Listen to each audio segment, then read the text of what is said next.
Hello everyone, কেমন আছো তোমরা সবাই? আমার চ্যানেলে তোমাদের সকলকে স্বাগত জানাই। আজ রবিবার, বেলা এখন 12টা। প্রতিবারের মতন এবারে গরমটাও পড়েছে খুব, সবাই খুব সাবধানে থাকবেন। আর এরই মধ্যে যাচ্ছি আমি এখন চুঁচড়ো স্টেশন।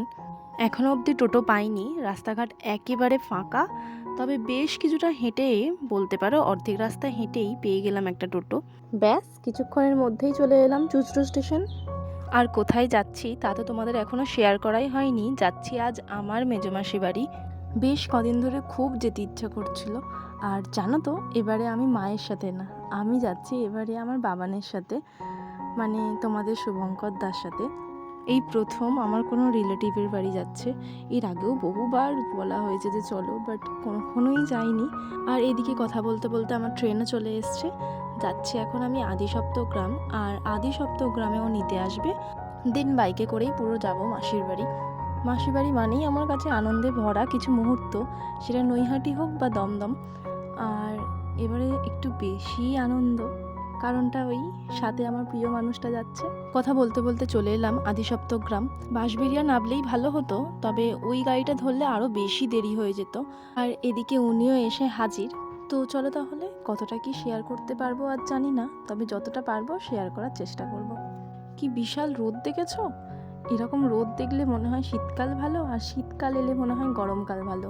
2-3 দিন ধরে বিকেলবেলা হলেই ঝড় বৃষ্টি হচ্ছে, তবে ওয়েদার কোনোই চেঞ্জ হচ্ছে না। সকাল হলেই যে কে সেই। হাওয়াও দিচ্ছে খুব, তবে হাওয়াটা একদমই আরামদায়ক নয়। তবে জানো তো, এদিক দিয়ে আমার এই প্রথম যাওয়া, বেশ ভালো লাগছে। কিন্তু এত হাওয়ার মধ্যে দিয়ে ফোন ধরে রাখা সম্ভব হচ্ছে না। তো চলো তাহলে একেবারে মাসির বাড়ি গিয়ে দেখা হচ্ছে। চলে এলাম আমরা মাসির বাড়ির খুব কাছাকাছি, তবে বেশি সময় লাগলো না, খুব জোর ওই 20 মিনিট। আর ওই যে মাসিদের গরুটা লক্ষ্মী। আর এই হলো আমার মাসির বাড়ি। A few moments later. সবার সাথে কথা বলতে বলতে আমি ভুলেই গেছিলাম যে আমি ভ্লগ করছিলাম। এদিকে আমাদেরকে মিষ্টি দিয়েছে। উনি মিষ্টি খায় না, তো উনি খায়নি, কিন্তু আমি ছাড়িনি, আমি খেয়ে নিয়েছি। জল মিষ্টি খেয়েই যাচ্ছে এখন একটা ওকে পুকুর দেখাতে। এখানে এলেই আমরা এই পুকুরটায় স্নান করতাম। আর প্রায় 1-2 ঘন্টা ধরে আমরা এই পুকুরের জলের মধ্যে লাফালাফি করতাম, সমস্ত মাসি, দিদি, ভাই, বোন সবাই মিলে। খুব মজা হতো।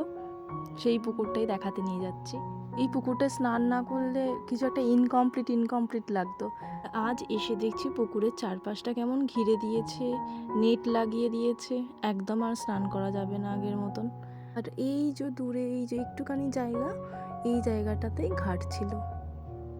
স্নান সেরে কলা পাতায় ভাত খাওয়া, এসব আলাদাই জাস্ট অনুভূতি। এর জন্যই মাসির বাড়ি আসতে এত ভালো লাগে। চলো এবার মাসির বাড়ির দিকে যাওয়া যাক। খুব মশা, পা হাত পুরো জ্বলিয়ে দিল। সেই ছোটবেলার মধুফুল, কতই না মধু খাওয়া হয়েছে। আর এটা হলো মাসিদের পুকুর। পুকুরে স্নান করতে কিন্তু আমার খুব ভয় করে, কিন্তু তারপরেও পুকুরে নামতে বেশ ভালো লাগে। চলে এলাম ছাদে, আর ওই যে মাসিদের পুকুরটা। আর এই দেখো কত জাম হয়েছে এই জাম গাছটায়। আর এই দিকটা রয়েছে বাতাবি লেবু, পুরো হাতের নাগালে, কি ভালোই না লাগছে দেখতে। ছাদে পা রাখা যাচ্ছে না, এত গরম। আর ওইদিকেও মাসি লাঞ্চের জন্য ডাকছে, চলো নিচে। চলে এলাম নিচে, আর খাওয়াও অলরেডি শুরু করা হয়ে গেছে। মাসি আজ আমাদের জন্য প্রচুর আয়োজন করেছে। চলো খেয়ে দিয়ে দেখা হচ্ছে। 1 hour later. খাওয়া দাওয়া সেরে একটু রেস্ট নিয়ে চলে এলাম আমরা মাঠে, মানে খেতে। আমরা এখন যাচ্ছি পাট শাক তুলতে। এই ক্ষেত থেকে শাকসবজি তুলতে যে আমার কি ভালো লাগে, আমি বলে বোঝাতে পারবো না। আমার খুব ভালো লাগে। মাঠে এখন প্রচুর জলকাদা, আর তার মধ্যে রয়েছে বড় বড় ঘাস।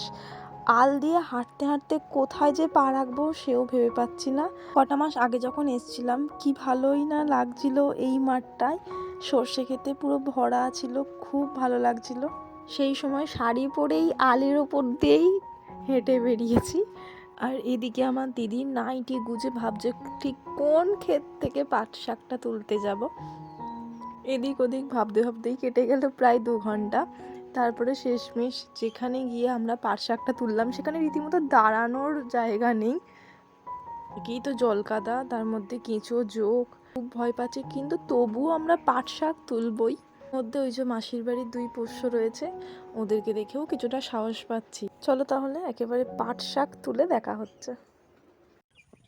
কাকা ওই দেখো পাট শাক তুলছে।